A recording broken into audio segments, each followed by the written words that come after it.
you guys want to talk about?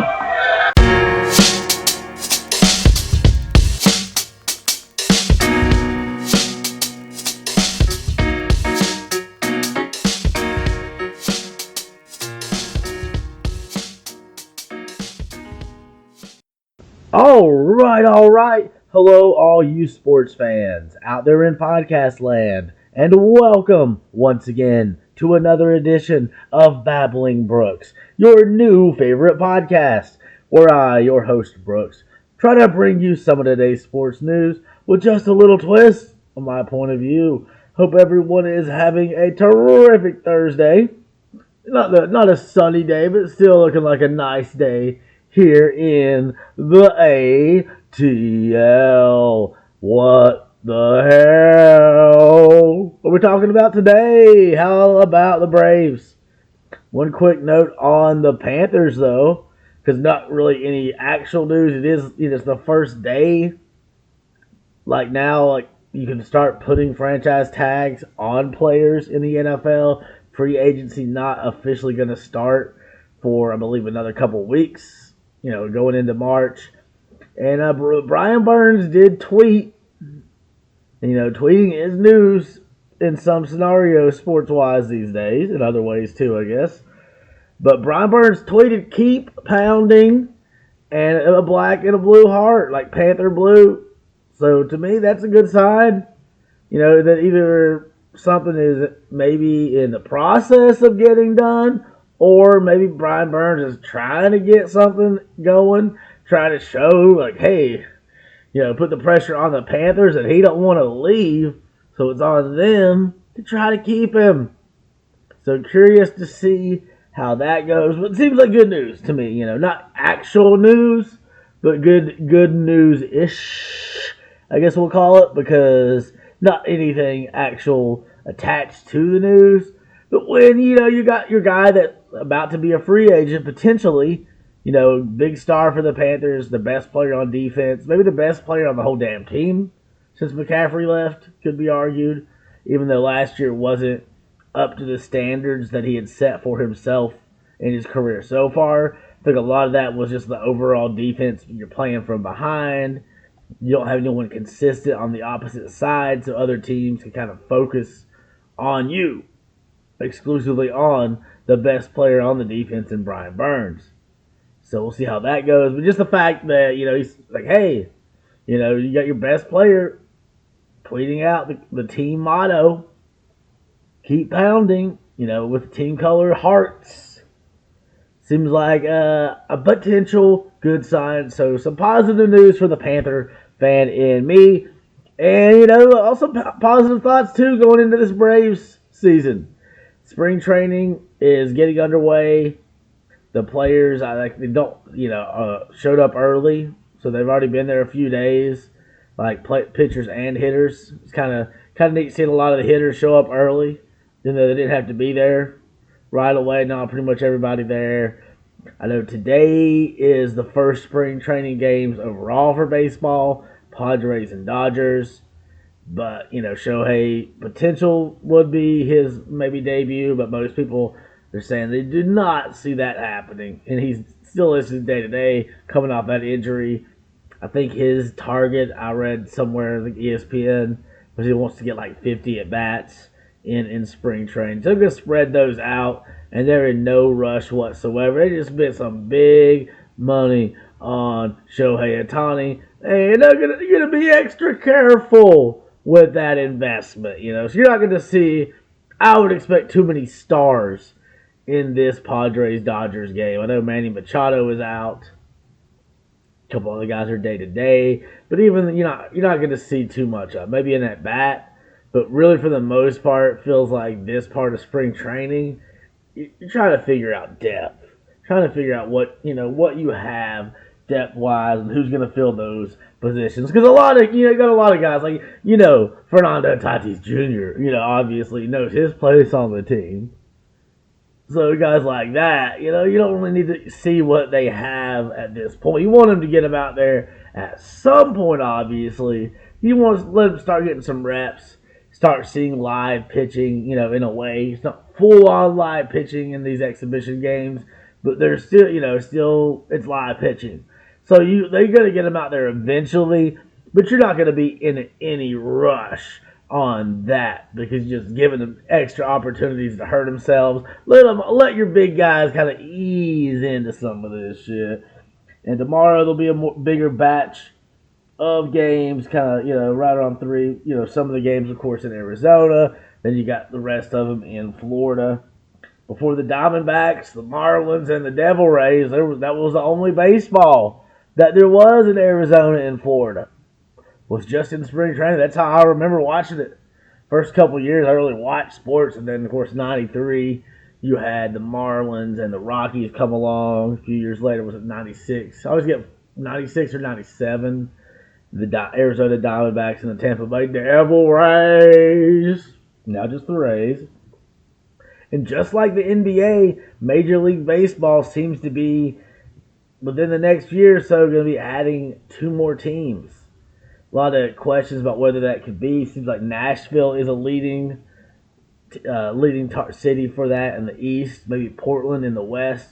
Salt Lake City trying to, they got a little campaign going on. I don't see that happening. I think Portland's the most likely West Coast team. And then I don't think on the East side, I don't think you can rule out Montreal. They're similar to, it would kind of be fitting if the NBA adds the Seattle Supersonics around the same time the MLB brings back the Montreal Expos, who a lot of people think might have won that 1994 championship. They had a very good chance of ending that Brave streak. With 94, what happened was there was a strike. Season cut short. Never really got a chance to see what that team could do. Then a few years later, they moved them to Washington, and now we got the Nats sitting there in the nation's capital. But Montreal won the city back still. Kind of some cool vibes to see the Expos return. You think of that team, Moises Alou, Delano DeShields, of course, Pedro Martinez early on in his career. Who else? I don't know what was all. Andre Dawson spent some time there, I believe. And was it Cliff Floyd? I'm trying to randomly think of some. Of course, Moises Alou's father, Felipe, former Brave, was the manager of that team there in the 90s. And I feel like I know I'm forgetting somebody. I'm like too many people. Somebody slipped. Somebody that was in my head, and then they went away. Of course, Vladimir Guerrero Sr., his son, a big star for the only current professional sports city there you got for the most part. In the 2 big ones at least, the 3 big ones. Toronto, the home of the Raptors as well. But Nashville seems like a decent chance. It's far enough away from Atlanta, and St. Louis to not be that. I feel like Charlotte, baseball-wise, is one thing for, soccer, basketball, but baseball-wise, I don't see, Charlotte just feels too close to Atlanta. And Atlanta Braves, don't want to see that. And also, it just feels like it wouldn't be as successful as maybe you put one in like Nashville, where it's like still close to Atlanta, but it just doesn't feel like it is Braves country, because really anywhere, the whole Southeast was Braves country, for years and years and years. And I mean, you got Braves country extends to the whole damn country.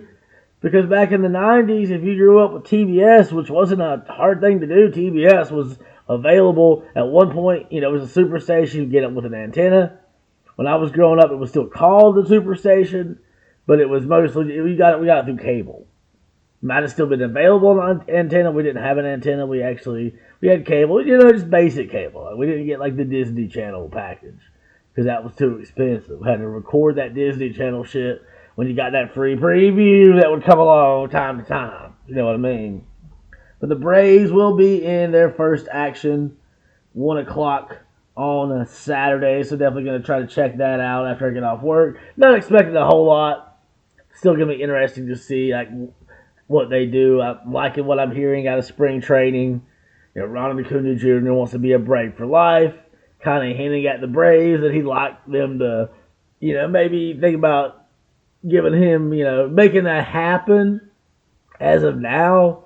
Still got 5 years left, so it seems like an odd time to be talking about like an extension, but after the year he just had, like you can understand, dude. But like, hey, yeah, I love this team. I like to get, number one, you lock in, you just guarantee that money. All baseball contracts are guaranteed in the Major League Baseball. So, like, you get that written down. He's already dealt with a couple injuries. You lock it in some generational wealth. And you can't blame him for thinking about that.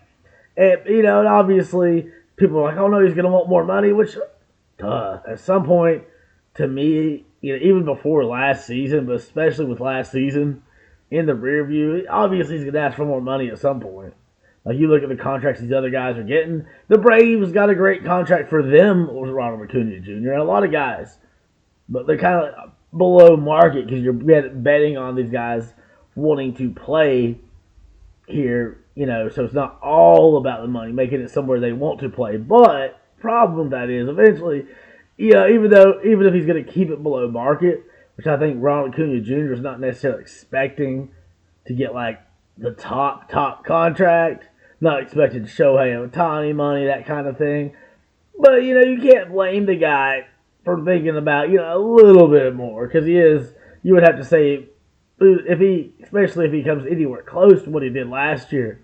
And some people think there's even a chance he could keep getting better, get back to back, and then it'll definitely be yesterday's price is not today's price.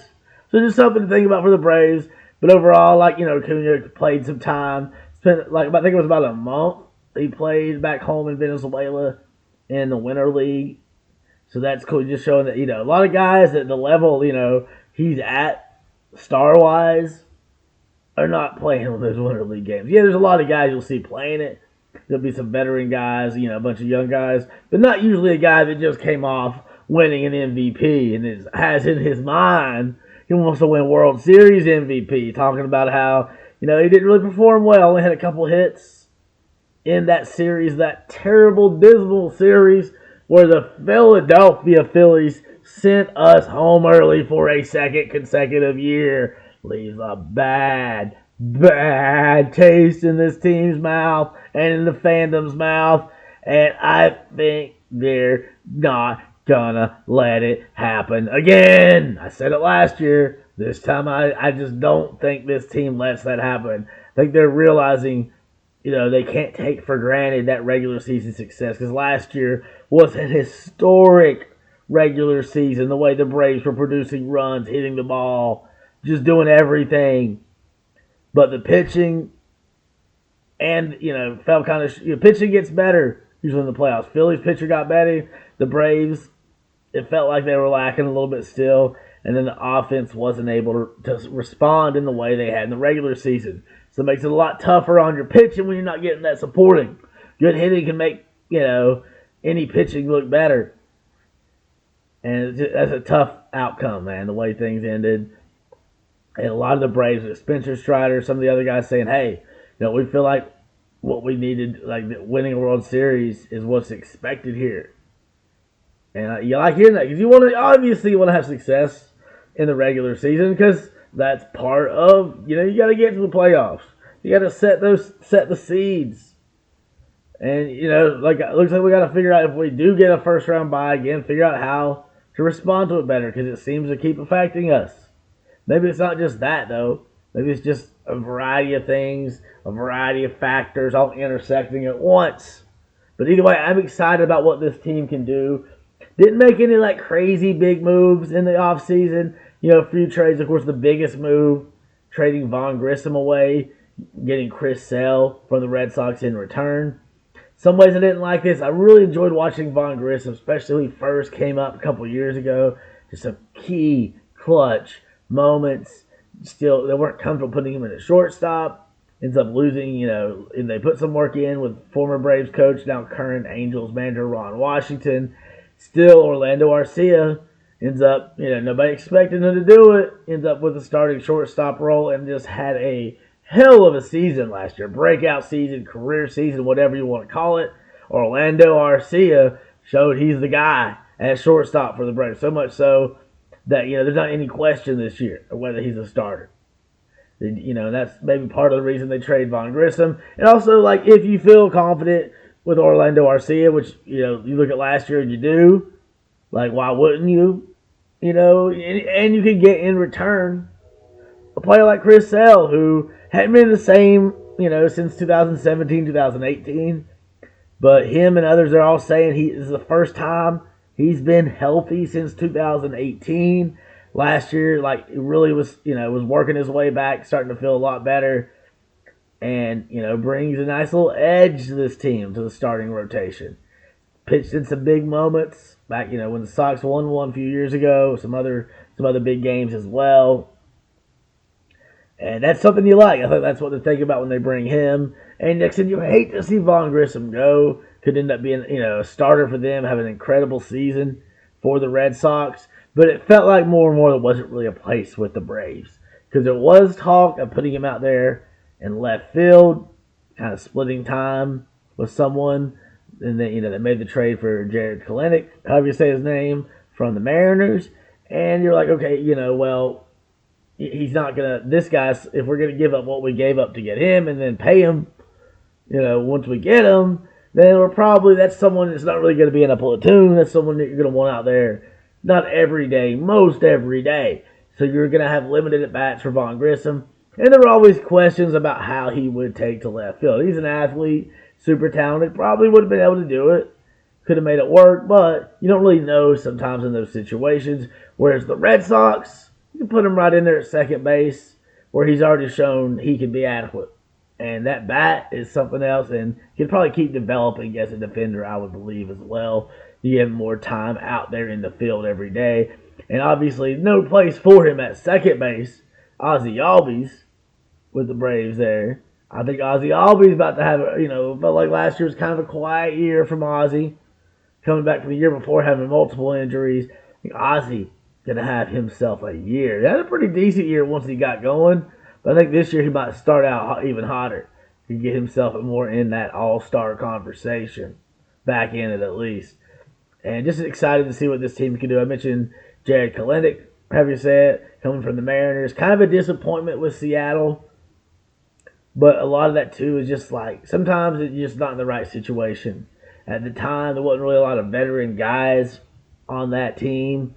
Didn't have a lot of other successes around him. And then, of course, you got Julio Rodriguez came up and just has had a hell of a start to his career. Probably I'd say maybe my favorite American League player right now would be come down to him and maybe Vlad Guerrero Jr.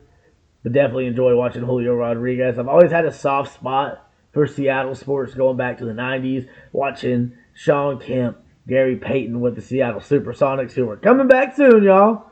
And then, of course, Ken Griffey Jr., a.k.a. the Kid, a.k.a. if he hadn't gotten hurt so much, probably would have beat Bonds, would have been a home run king and done it all natural. Ain't none of that beefing and stuff. And, man, that kid was special. Watching Ken Griffey Jr. play, even though just on TV, man, it was something else. Like, the way he hit the ball, the shit, he could do in the outfield. Ken Griffey Jr. was the closest thing that my generation really had to Willie Mays. Like, say, hey, Willie Mays, that kind of thing. That kind of talent, that kind of personality, like, all rolled into one. So I got a soft spot for Seattle. I'd love to see a Braves-Mariners World Series. Ronald Acuna Jr. versus Julio Rodriguez for it all. And, yeah, so Jared Kelenic, and then a good thing with him here, because obviously Julio Rodriguez became the man. Before that, I kind of thought maybe Jared could be that guy. And, it didn't ever really work out that way. Had some nice little spurts, had a nice start to last year, kind of tapered off a little bit afterward. But here in Atlanta, like, when you got the longest tenured Kevin Seifert, however it says, Seltzer or whatever, longest tenured hitting coach in the game right now, the one that's been at the same position the longest. So you got that, and you look at the results of last year's team, and just especially the regular season, the way they were hitting that ball, that's some good environment for this kid to be in, getting his second chance. And the thing is now, nobody's really expecting much from him. Because you're the number 3 guy in the outfield. Everybody's going to be watching Michael Harris II make his kind of Willie Mays type catches that he's been making last year or so for the Braves after winning Rookie of the Year 2 years ago. In year number 3, got over a sophomore slump last year. Just like Ozzy Albies, I think Michael Harris II is about to have a big year. Not just, on the field getting married. In his personal life, just proposed recently, got engaged. And he's about to try to ball out. I saw him talking to a reporter at a Hawks game. You could tell he wants to have a big year. He wants to show the Atlanta fans what he can do because he grew up as a Braves fan. So it means a lot for him to be out there performing with the Braves. And you got him. And then, of course, you got Ronald Acuna Jr., the reigning MVP, the unanimous National League most valuable player from last season. So Jared Kelenic, maybe not as much pressure because he's not going to be hitting up near the top lineup. He can hit deep in the lineup. Sort of like, look how Michael Harris II has been able to blossom as the number 9 hitter. How many teams, Michael Harris II will be like a leadoff hitter, something like that anywhere else. But we just have such a stacked lineup. You end up putting him number 9, and it just gives the other teams like no rest, no respite, however you say that, from the barrage. And so maybe Jared Kelenic, he can hide in there a little bit, and not late in the order. Sort of. Sometimes you'll see it with Ozzy, see these other guys, our catchers even. Maybe you look for him to have a hell of a season. Not saying he's gonna have record sets or anything like that, but it feels like it's gonna be a good situation for him. And you're gonna be the everyday left fielder, and all 3 of our outfielders are capable and have history playing center field. So that means you've got 3 athletes out there who can cover ground and play defense, especially Harris. Ronnie's got a glove too, but Harris, he could be be like a few years down the road, we talk about him like Andrew Jones, who should be in the Hall of Fame already. Not saying he's at that level yet, but has some of that excitement. Has even made some catches when Andrew Jones was in there in person, in attendance at the game, and made Andrew Jones say, "Wow!"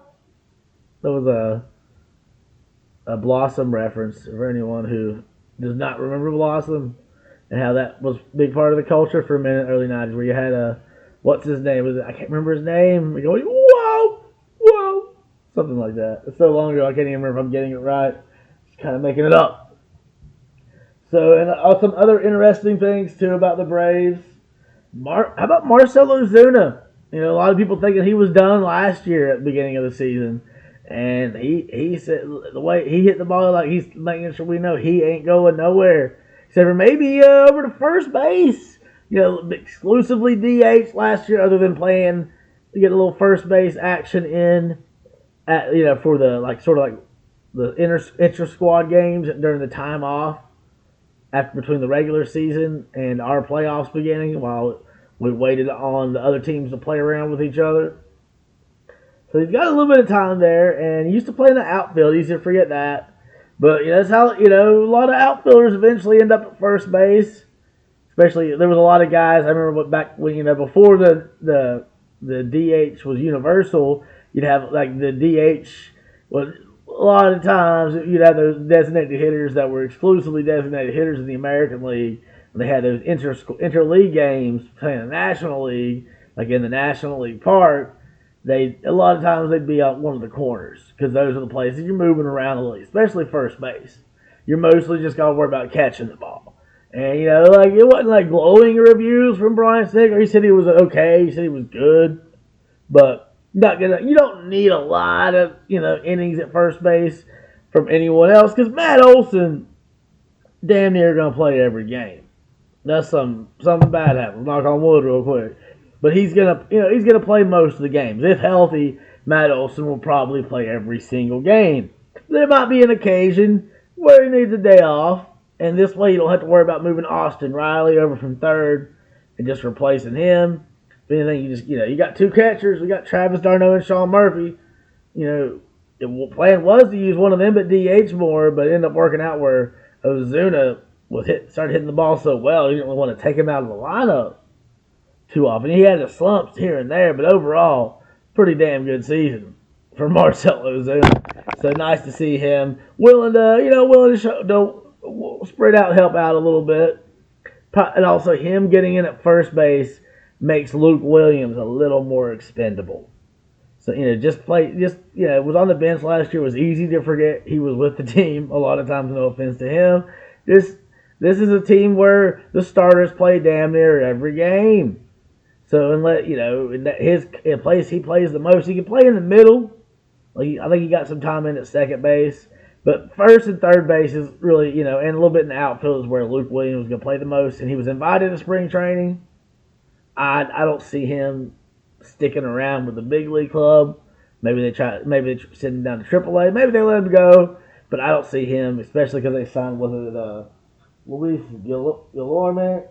I don't know how to pronounce that. And they got David Fletcher in a trade.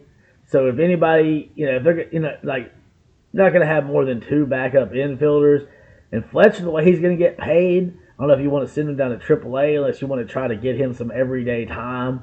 So maybe he can drive up his trade value, and then maybe try to move him again, or maybe use him. He's somebody that can play shortstop, somebody that you might keep around. And they signed Guillorme to a major league deal, and he spent some time at shortstop.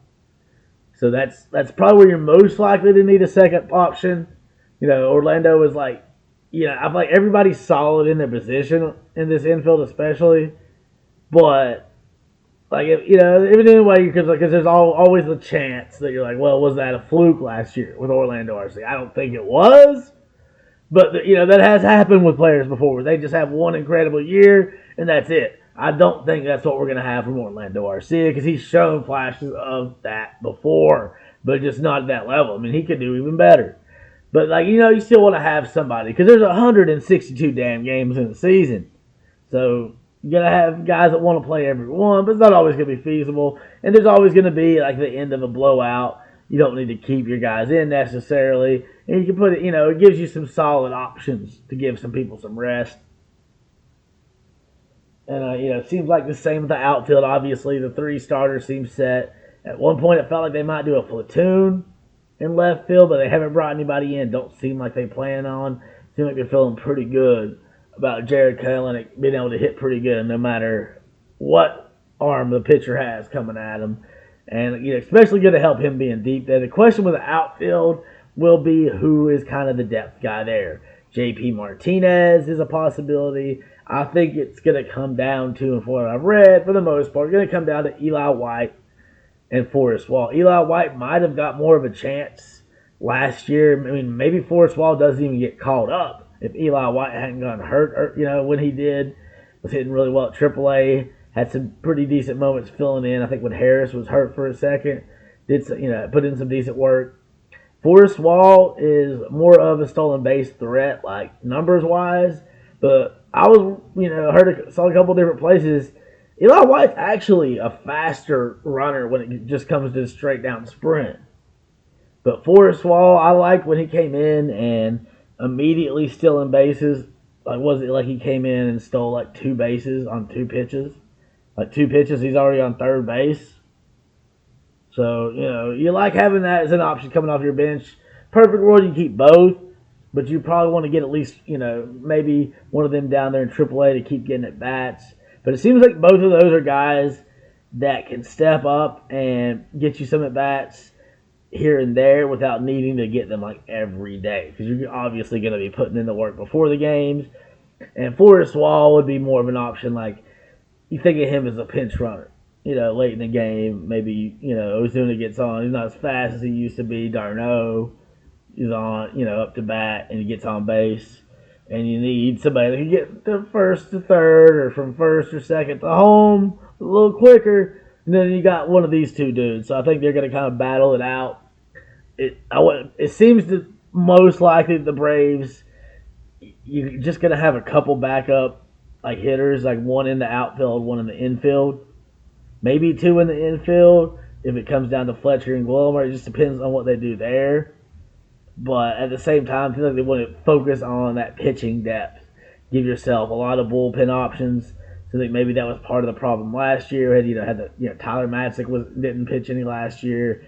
He's hopeful to be back for the beginning of the season. It's really nice to give us an extra lefty arm in the bullpen. And sometime very soon, early in the season, he should be ready to go, if not opening day. So that's definitely good news. Got back from Tommy John surgery, Huascar Yanoa should be back pretty much by opening day. The question is, what kind of role will the Braves have for him, if any? Could end up at AAA. It's easy to forget, like 2021 early on, this kid came out of the gate hot. 4-1 to start, looked really good. Then had a rough outing and didn't handle it very well. Handled it the way that versions of me would have probably done it in the past as well. Hitting the bench literally, and it put him out for a while. Came back last year, not quite the same. Ended up having the Tommy John surgery. It's like 12 to 18 month recovery. So he's good to go. No, not last year, year before last he came back and wasn't the same. Ended up having the surgery. And Ian Anderson shooting for a mid-season return. Easy to forget how damn good he was a couple years ago. On the way to that World Series, he was pivotal. Then he had a rough 2022. Never really got it going quite right last year. Dealt with some injuries. Ended up eventually having the surgery early on. But could get him back. But for now, like, those guys aren't really in the conversation. And Yanoa seems more likely at this point to probably be like someone, maybe like a guy that if he stays with the squad, more likely in the bullpen, at least starting out. Letting him work his way back. It'd be neat to see him insert himself into that spot. But right now, the Braves only really have one open roster spot. They got the top four guys are set. You got Max Fried. Only question with Max Fried is, obviously the injuries, but I think he does a good job of bouncing back. I don't think that's going to be an every season type of thing for him. But, what are the Braves going to get a deal worked out with him? It'd be really nice if they did. After seeing Freddie and Dansby leave, you don't want to see someone like Max hit free agency and leave as well. So it'd be nice to see him work something out this season, so that's just not a cloud hanging over him, so him and Alex and Brian and everybody else don't have to keep answering all the damn questions. And it'd just really be nice to see Max locked in. He's not like a local guy, but he's really just become like a centerpiece, become the ace on this Braves team, not doing it in any kind of flashy way, just getting the job done. And then we got Spencer Strider, obviously our number 2 guy. A lot of people expect him to be leading the league in strikeouts. If he can get that ERA down a little bit, see him compete for the Cy Young. With his strikeout numbers, like if he could just have a decent ERA, like he's got to be in that conversation. So, get a little bit of that run stuff down. Feels like he's been, just keeps working on stuff, getting better every year. Chris Sale, expected to be the number 3 guy, coming over in the Vaughn Grissom trade. First healthy season for him in a while, so people hopeful for what he brings to this team. And of course, old Uncle Chuck, Charlie Morton, is 40 years old, but ain't looking to slow down just yet. Still got at least one more year. He'd love to go out on top. Still, bringing a good steady arm to this rotation. Not the same guy he was a few years ago, but hell, who is? I'm almost as old as Chuck. I'll be 40 by the time the season's over. And the number 5, that's the big question. Got a lot of guys because, it seemed like, you would think it'd be Bryce Elder's spot to lose. But the second half of his season, causes some concern. Great start, earned him an all-star, appearance, the first of his career, even though he started the season as the opener in Gwinnett last year. Easy to forget that, the way he ended up going. And the ERA, climbed a lot the last part of the year for him. And I don't know how much that was just like first kind of full year like that for him. Not expected, but I feel like of a year in review, got a great pitching coach, great staff, despite losing the bullpen coach. And I think he could have a good year, but he's going to have to earn that spot. It's not going to be given to him.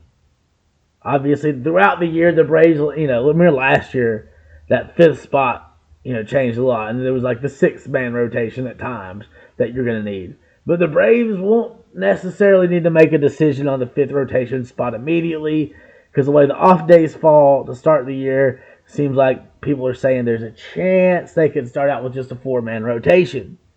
And then kind of figure out the 5th man on the fly. Another, Bryce one of Bryce Elder's top competitors for that spot, though, will be Reynaldo Lopez. Braves bringing him in. He's been mostly bullpen the last few years. Has been a starter before getting injured a few years ago. Seems to be pitching better than he was the last time he was a starter. But so the Braves could use him as a bullpen, but they seem to have indicated they're going to stretch him out, try to get him ready to be a starter potentially. And from what I've read a couple different places, that's the best way to do it, because it's always easier to transition a guy from your starter to the bullpen than it is in the middle of the year when you realize you need him as a starter to try to transition from a bullpen to a starter. Because, in the bullpen, he could be the guy that pitches, have him pitch a few innings, be a setup guy. Could even be like an alternate closer when all your closers have been used. Obviously, Marcell Ozuna, the main guy there. AJ Minter going to be next up when it comes to the initial setup, but also the next man up closer wise, because Iglesias can't pitch every game. There's going to be times he's not available because he's going to need to rest. But Matzik, another guy, going to figure in once he gets going. Kirby Yates, of course. And, he showed a lot of improvement last year. A lot of guys could put themselves in that conversation. But, but Lopez definitely could be like a spot for him in the bullpen if he doesn't start. But it seems like they think there's at least a decent chance he can start. And some other guys who could end up in the rotation that had their moments last year: Dylan Dodd, AJ Smith-Shawver, Darius Fines, and Alan Wines. All those are names to watch. Feel like they need any of them to really get in the rotation initially, need to make a big splash in spring training. Like most of those dudes are going to start the year in Gwinnett. But Vines, man, especially for a couple of games, had some really nice game pitching there for a minute. And AJ Smith-Shawver, I think those are the two most likely out of that batch. You can't sleep on you, Oscar. He could eventually work his way into that conversation. And another guy who's trying to work his way into that conversation, how about Charlie Culberson? Remember when we couldn't even tell him and Dansby Swanson apart a few years ago? And then Dansby just catapulted himself to next level stardom kind of thing. Just really took off. Now, of course, he's playing up there in Wrigleyville. Charlie Culberson, though, started a little bit last year. There was talks about it, but he's brought back to the Braves this year on a minor league deal as a relief pitcher. Going to try to make a second career out of that. So he's somebody you look for to come up and do some innings, but not immediately, obviously. But someone that could do some work in the bullpen for this Bravos team. And like I said, I'm excited about this team. Excited to see Ronald Acuna Jr. trying to go for back-to-back MVPs. Maybe Matt Olson's like, hey, maybe I wouldn't mind having one. Because Matt Olson in some other years probably would have won one. The way he was hitting home runs, the way he cut his strikeouts. That was another thing with Ronald Acuna Jr. that was so impressive. Not just that he was hitting home runs and stealing bases. He chopped his strikeouts in half, y'all. In half. From a year-to-year thing. So, obviously, he's probably going to chop them in half again. But he keeps them strikeouts low. Stays vigilant on them base paths. Watch out. Major League. Here we come, Bravos. And hey, man, I'm done. Here I go. That's enough for today, I believe. I did not expect to have 38-some minutes of talking. But I guess I had more Braves talk in me than I was thinking. So come back, I don't know the next episode will do. I'll try to do one Saturday, but no promises. It'll be the Hawks are back in action Friday night. Hopefully, I haven't seen any news yet. Tomorrow night, hopefully we can get back at least one of our centers. No offense to Bruno Fernando. For this team to be successful, we need really both of them, but we need to get one of them back immediately. Clint Capella and Nico Okong. Woo! But hey, man, I'll subscribe on Spotify. Since you never know when I'll do one of these, we'll bless y'all with a babble here or there. Try to get more consistent with it. It was a little bit easier this week, kind of with the break in the NBA action. I was like, well, I'm not missing any Hawks games. I'll be all right. It'll be fine. But you just check in though. I think I'm back here. Feel like I'm hitting a good streak again. Hope y'all have a wonderful rest of your day, your evening, whatever time, whatever place, whatever. Do you keep trying to do me? Babbling Brooks signing all the way to F off. saying to each and every one of you out there, wherever you are, whoever you are, whatever you are, peace out.